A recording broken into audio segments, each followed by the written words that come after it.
الحمد لله والصلاة والسلام على رسول الله وعلى آله وصحبه ومن والاه. السلام عليكم ورحمة الله.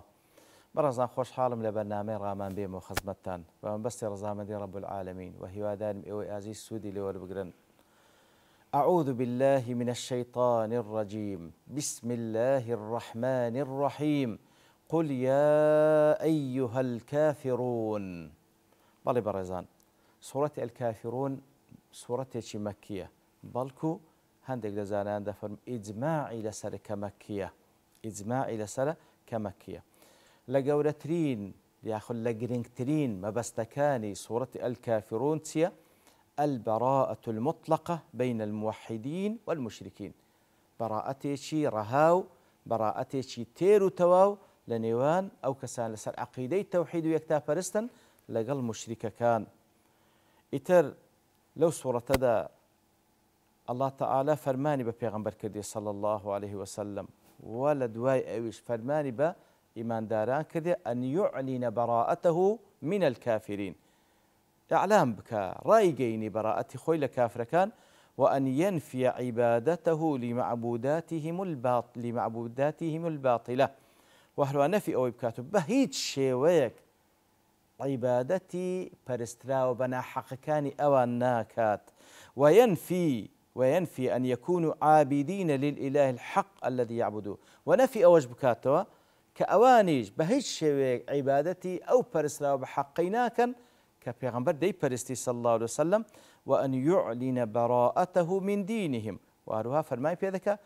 إعلان بك تبرى لديني أوان بك فلهم دينهم وله دينه أوان ديني خوان هي بيغمبري صلى الله عليه وسلم ديني خوي هي إنزا صورتك بوشي ودس بيدك قل يا أيها الكافرون ديارة وكو باس ماكر كاتك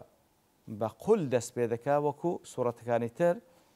زانان دفرم افتتاح دس بيشي هر صورتك بقل بي للاهتمام بما بعد القولي كاتوا بالكيل سلوي أو كالدواء قلكيد الزور مهمة كالله تعالى بقرنجي باسي ذكاتا بأنه كلام يراد إبلاغه إلى الناس بوجه خاص أو كالدواء قل دي كوابفرميتي بلي وأوي لدواء ويدي بيويستا بيجيني بخلشي بيويستا بتايبتي بيجيني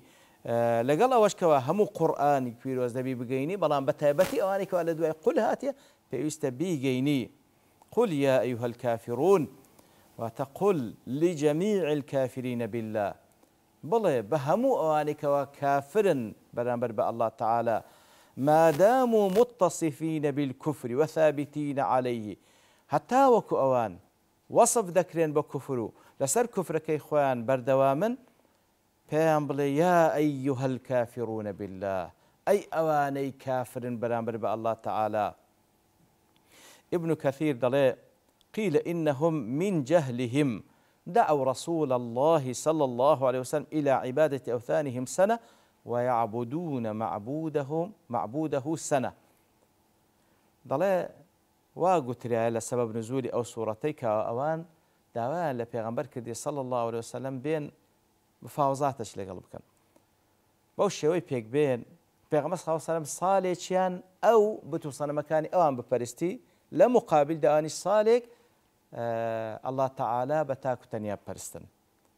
الله تعالى أو صورتي دابزان نية أو التقاء أو مفاوضات أو جيشتن بيكتري لنا وراستي ريقا اشتوانية. ابن تيمية رحمة الله بالله مجموع فتاوى ضلي خطابك لبو همو مشركين قل يا أيها الكافرون